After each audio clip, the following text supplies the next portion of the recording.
Lumipas ang maraming buwan. Kasalukuyang idinaos ang isang symposium sa eskwelahang pinapasukan ni Enrique at ang newly appointed PNP chief ang naging speaker nila. Natuwa siya sa mga narinig na sinabi nito. Lalo tuloy siyang na-inspire na makagraduate ng criminology at masimulan na ang paglaban sa masasamang loob. Sinaluduhan niya ito nang dumaan ito sa tapat niya. Suarez, wika nito at sakang ngumiti. Siya ang pinakamaraming tanong sa naging discussion kaya siguro natatandaan siya nito. He felt, well, smug. Lalo na naakbayan siya nito at sabayan sa paglalakad. I was just with Colonel Reyes. Wika nito. Ang tinutukoy nito ay ang kanilang dean. Hiningi kong record mo. Hindi kasi lahat ng pumapasok dito ay gusto talaga maging pulis. Mas marami yata dala lang ng at alam mo na, kahirapan. Mas mura naman kasing magpulis kesa magdoktor. Pero ikaw, well, I want you in my office next year. Sinabihan ko na si Colonel na gumawa siya ng paraan para mapaaga ang pag-graduate mo. Talaga, sir? Tuwang-tuwang sabi niya. Tumango ito. Unang-una, matanda ka na. Baka hindi mo na kayanin ang training kaya aagahan na natin ang graduation mo. Gusto kong isaba ka na sa trabaho by next year. Well, I'm honored, sir. Wika ni Enrique. I know a fellow cop when I see one. Tinapik nito ang balikat niya. I'll see you then. Pagkasabi na yun ay iniwan na siya nito.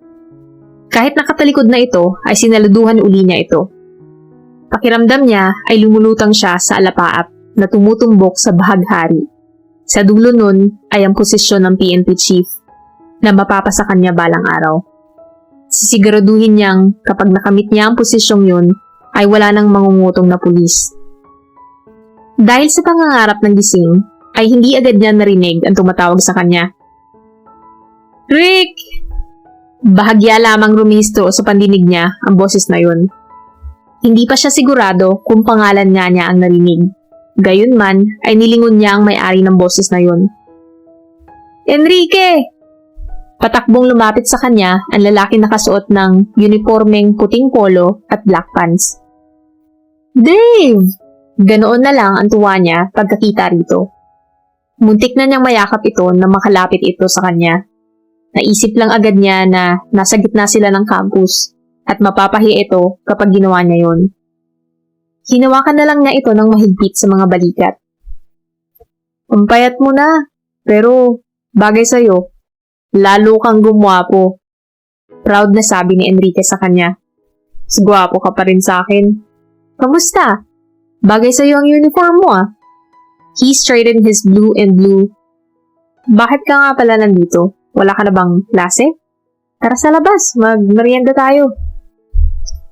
Wala kaming teacher sa Christian Living, tapos hindi ko na pinasukan yung last subject ko. Ha? Nag-cutting class ka? Ngayon lang naman. Nung isang linggo pa kasi kitang gustong hanapin. Wala lang akong time. Anya nito. Bakit hindi ka na lang nag-text? Kapag kuwan ay natigilan siya. Nakalimutan niyang pag-alis niya sa bahay ng mga to, ay hindi na rin siya nagtangkang makipag-ugnayan dito kahit gustong-gusto niya. That would be like picking scabs off the wound. Hindi gagaling ang sugat niya kapag hindi niya kinalimutan ang mga taong malapit sa babaeng mahal niya. Pinalitan ni mama ang SIM card ko kaya hindi ko na rin alam yung number mo. Tumangutang-ulang siya at niyaya na itong lumabas ng campus. Dinala niya ito sa suki niyang karinderya. May alam akong kainan na masarap magluto ng pansit. Doon tayo. Teka, nagda-diet ka pa rin ba? Tanong ni Enrique. Hindi na, pero hindi na ako matakaw. At saka, nagja-jogging pa rin ako. Sa katunayan kasali na ako ngayon sa varsity team. Tuwang-tuwang sabi ni Dave. Di may jowa ka na niyan. Biro niya rito. Nagkamot ito ng ulo. Hirap manligaw eh. Napangiti siya. Oo nga, saka mo na atupagin ng panliligaw. Tumawid sila sa kalsada at pumasok sa isang eskinita. Ilang sandali niyang pinag-isipan kung itatanong ang nais niyang itanong. Kamusta ang mama mo? Lakas loob na sabi niya. Ayun, mas makulit pa kaysa dati. Sagot nito. He could easily imagine that. Yun naman ang kadalasan niyang ginagawa, ang isipin ni si Melay. Baka naman kasi mas pasaway ka kaysa dati. Hindi may dinukot itong bagay sa bulsa ng pantalon at iniabot sa kanya. Dahil dyan kaya siya makulit at kaya kita hinanap dito. Natigagal siya habang nakatingin sa hawak-hawak na pregnancy test. Sigurado ka rito? Tanong niya rito. Ngumiti ito. Positive. Buntis si Melay. Bulalas ni Enrique. Semi-private ang kinuhang hospital roon ni Melay dahil hindi niya sigurado kung gaano siya katagal sa ospital para sa kinakailangang complete bed rest. Kahit swertehin na 3 araw lang siyang mamalagi roon, ay hindi pa rin siya kukuha ng silid na 2,000 ang bayad kada araw. Bukod pa ron, ay mas mahal maningil ang doktor at mas mahal ang mga gamot kapag first class ang hospital room. Isang sistemang hindi niya maipaliwanag at matanggap. Complete bed rest and soft diet. Things that you get when you fall in love. Kanina umaga lang ay kampante pa siyang pumasok sa bangko. Pagdating ng tanghali, she knew she had to see her doctor. Wala namang inaksayang sandali ang doktor. Ipina-admit na agad siya sa ospital dahil masela ng pagbubuntis niya. Bumukas ang pinto ng silid pero hindi ang nurse na inaasahan niya ang pumasok doon. Bagkus ay si Mr. Suarez. Sir, paanas na sabi niya. Ano ang ginagawa niyo dito? Is that my grandson you're having, Melay? Tahasang tanong nito. Hindi siya makainik. Paano nito nalaman ang bagay na yun? Mabuti na lang pala at dumaan ako sa bangko. Kung hindi pa nabanggit sa akin ni Gemma na biglaan ka na-confine, hindi ko pa malalamang buntis ka. Hindi mo man lang ba binalak na sabihin sa akin ang tungkol dito? Tanong ni Mr. Suarez. Gustuhin ko man po ay hindi ko alam kung paano mag-uumpisa. Sorry sir. Saad niya. Kay Enrique, hindi mo rin alam kung paano sasabihin o ayaw mong sabihin? Tanong ulit ng matanda. Hindi ko rin po alam kung paano. Bumuntong hininga ito at iginala ang paningin sa silid. I want you to transfer to a better room. Ngayon wala ka pang kasama rito, pero baka mamaya lang ay may dumating na ibang pasyente. Paano kung may malalang sakit ang mga kasama mo? Surely, maintindihan mo naman kung gugustuhin kong alagaan at saking ligtas ang apo ko, hindi ba? Saad nito. Opo, sir. Sagot na lang niya. Inihahanda na nila yung lilipatan mong kwarto. Huwag mong isipin na magagastos. Ako na ang bahala ron. Ang gusto ko lang gawin mo ay alagaan mo yung apo ko. Nakausap ko ang doktor mo. Noong una ay ayaw pa niya magsalita at ayaw niya maniwala na apo ko yung dinadala mo. I'm sure nakumbinsin niyo rin siya. Komento ni Melay. Natural. Proud na sabi nito. Sinong sira ulo ang basta-basta ako na apo niya ang ipinagbubuntis na isang babae? Besides, kakilala pala niya ang isang kliyente natin. Anyway, she told me about your condition.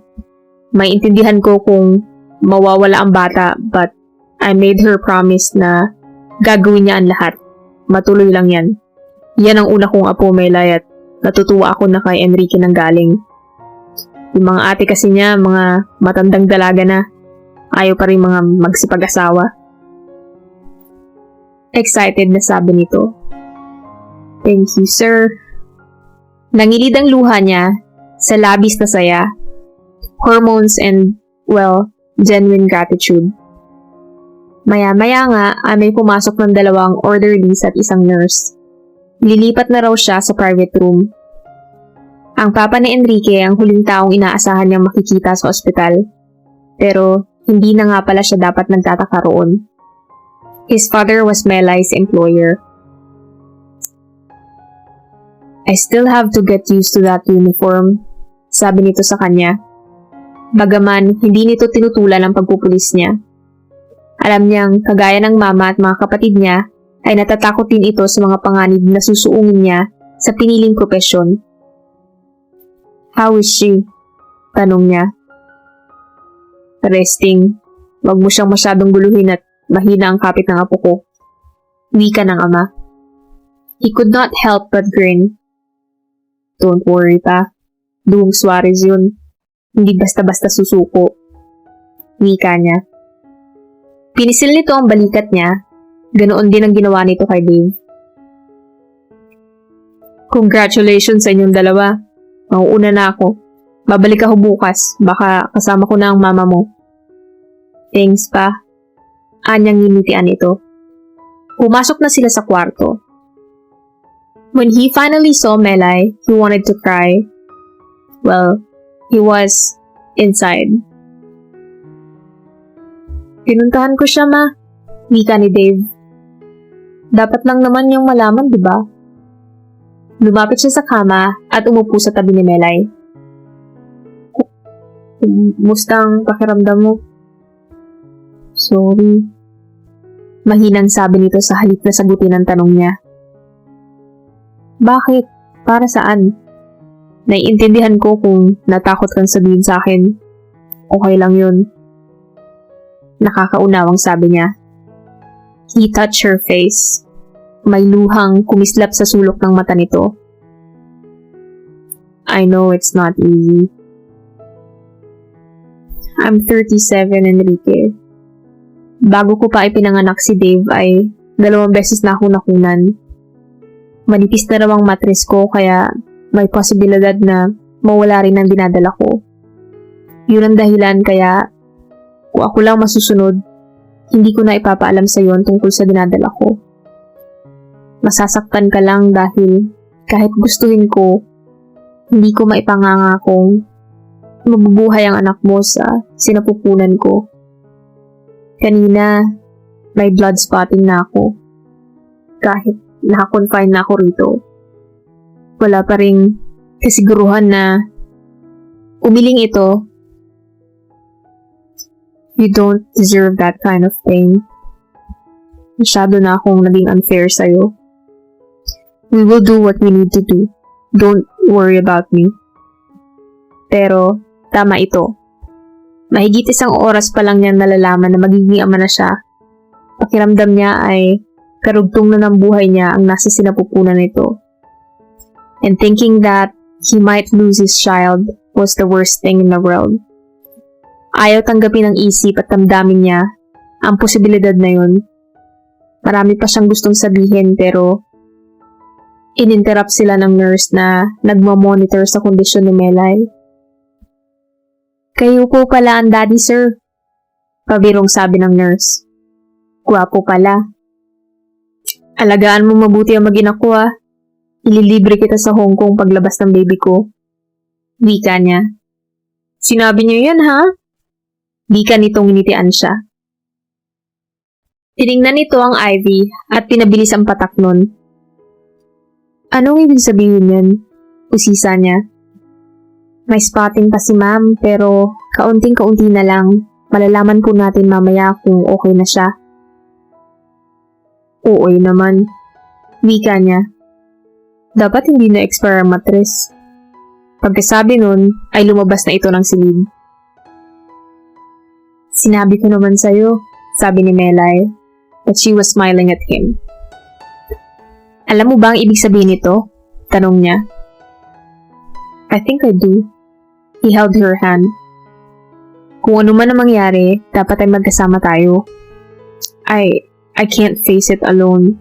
Kung mawawala si baby, kung mabubuhay naman siya, dapat ay magkasama pa rin tayo, di ba?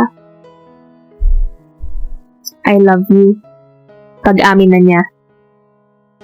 May kumislap na luha sa mga mata nito. I love you too. Madamdaming sabi nito.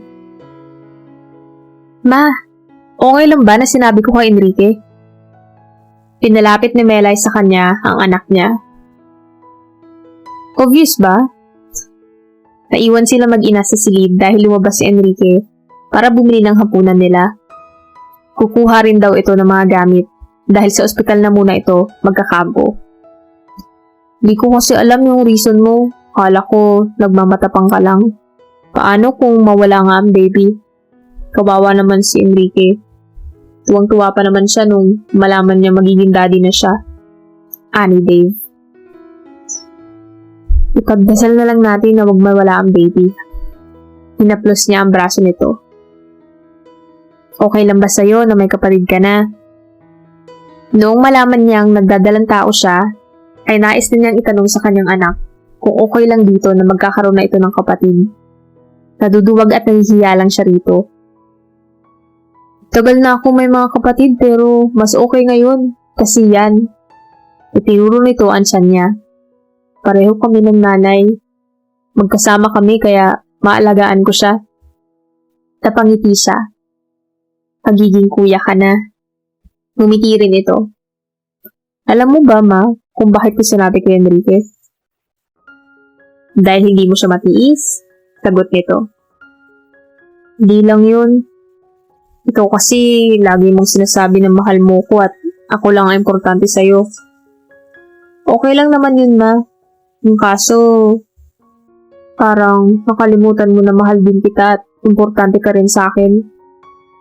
Gusto mo ako maging masaya pero hindi mo naiisip na gusto rin kita maging masaya. Paliwanag na sabi ni Dave. You're making me cry. Umiiyak na sabi ni Melay. Hindi mo naman kailangang mamili sa amin ni Enrique. Malaki na ako, ma. Pwede mo na akong pabayaan minsan. Suminghot siya. Right. I know that now. Maybe it was your pregnancy. It could change a woman's perspective overnight. If that was the case, then maybe the baby was meant to be born. She and Enrique.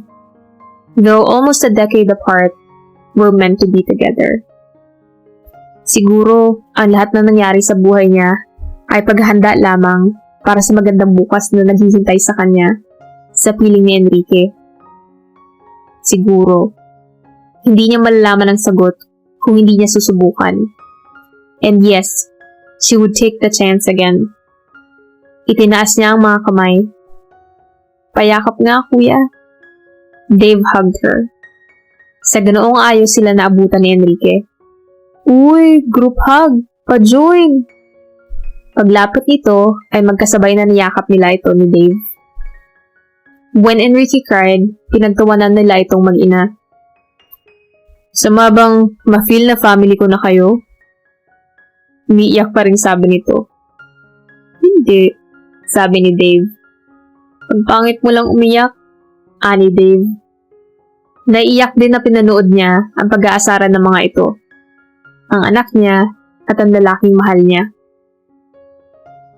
Wakas.